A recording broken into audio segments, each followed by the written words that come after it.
ముఖ్యంగా పవన్ కళ్యాణ్ గారిని అడుగుతున్నానండి నేను. ఆడబిడ్డకి ఎక్కడ కష్టం వచ్చినా నిలబడతాను అన్నారు. ఈ ఆడబిడ్డ కష్టం వచ్చిందన్నా నిలబడన్నా, నాకు దయచేసి నిలబడన్నా. నాకు మీకు నేను ఇంతకు ముందు చెప్పానండి. ఇంతకుముందు నేను మీకు చెప్పాను, అతను వీడియో రికార్డ్ ఇమ్మని మీరు అడిగారు కదా, వీడియో రికార్డ్ మీరు ఇచ్చున్నారు అని. అతను ఇమ్మని చెప్పి ఫోర్స్ చేసిన వీడియో క్లిప్స్.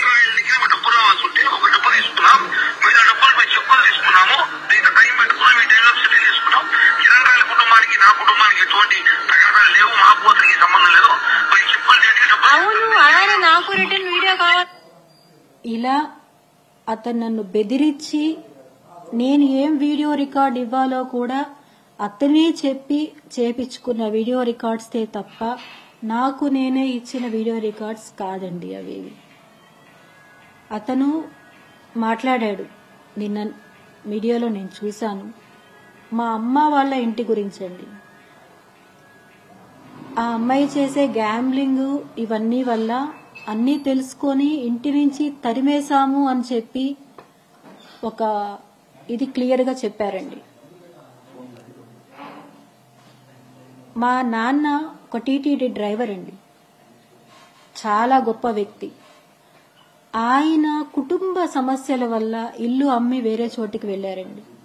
దాన్ని కూడా అతను క్యాష్ చేసుకొని వాళ్లే వీధిలో వాళ్ళు తరిమేశారు అని చెప్పడం చాలా బాధాకరమైన విషయం అండి. అది మా నాన్న బతికే ఉంటే ఎంతో బాధపడి ఉంటారండి ఈ మాటకి. నేను మీడియా ద్వారా ఒకటి చెప్పాలనుకుంటున్నానండి. నా కుటుంబానికి ఎవరైతే నాకు దూరం అయ్యారో, మమ్మల్ని వెలివేశారో వాళ్ళందరికీ మనస్ఫూర్తిగా క్షమాపణ చెప్తున్నానండి. ఈ కిరణ్ రాయల్ అనే వాడి వల్ల మొత్తం నా 2 కుటుంబాలు నాకు దూరం అయిపోయాయండి. అత్తయ్య, మావయ్య అందరికీ నా క్షమాపణ. నన్ను క్షమించండి. నేను అతని మాయలో పడిపోయి అన్నీ కోల్పోయాను. నేను అమ్మ, అన్న అందరూ నన్ను క్షమించండి. అందరి దృష్టిలో నేను చెడ్డదాన్ని అయిపోయానండి. వాళ్ళందరూ కిరణ్ని నమ్మద్దు అని చెప్పిన గుడ్డిగా నమ్మానండి. నేను అతన్ని గుడ్డిగా నమ్మి ఈరోజు నా పిల్లలకి ఏమీ లేకుండా చేసుకున్నానండి నేను. సరే కిరణ్, అట్లే సరే కిరణ్,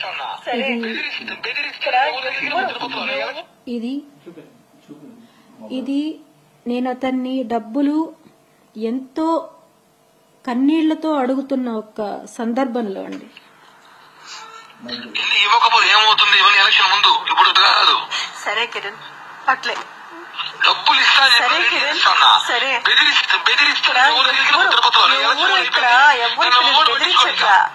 ఎవరు నిన్ను బెదిరించట్లా. ఇచ్చి నా పిల్లల లైఫ్ నేను నాశనం చేసుకున్నా. నువ్వు ఈ రోజు ఇలా మాట్లాడుతున్నావు. నాకు అప్పించావు, నువ్వు అప్పించినావు, చెప్పించావు ఇచ్చినప్పుడంతా. కిరణ్ రాయల్ ఇది నీకు అప్పిస్తున్నావు, అక్కడికి ఇవాళ చెప్పున్నావా? చెప్పలేదు కాబట్టి దేవుడు నీకు నరకం శిక్ష చేసినాడు. ఇప్పుడు కాదు శిక్ష నీకు పడతాది. పెట్టు, తట్టుకోలేని కుటుంబం. చూద్దాం. ఇది ఒక ఉదాహరణ మాత్రమేనండి.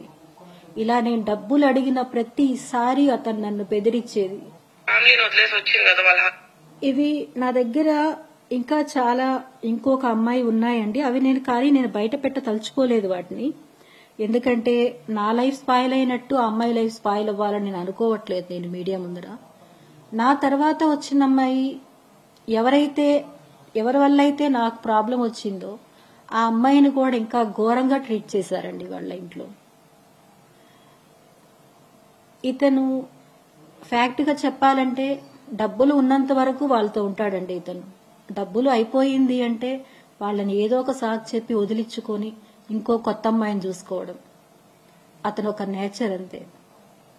మానస అనే అమ్మాయి లైఫ్ నే స్పాయిల్ చేశాడు. ఆ అమ్మాయి బిడ్డను కూడా అమ్మాయికి దూరం చేశాడు.